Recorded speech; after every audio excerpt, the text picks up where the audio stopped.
With a bit of a road ride, a group of 19. We brought our wives along, which they've rode pretty well, but we got to a bit more technical bush track today, bit of forest, high speed, and it was a little bit tough and technical for the ladies, so they decided to stay back. But all in all, it's been a great day, very challenging. Yeah, a little bit of damage to the bikes, which is unfortunate, but all in all, it was pretty good. We all had a great time.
G'day, great riding. Yeah, got to look at the border of China. It's about as close to China as I ever want to get.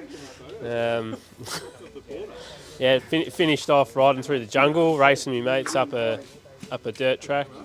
Yeah, a few damaged bikes, but the mechanics will sort that out tonight while we enjoy some beers. Love it. Make sure you come out here.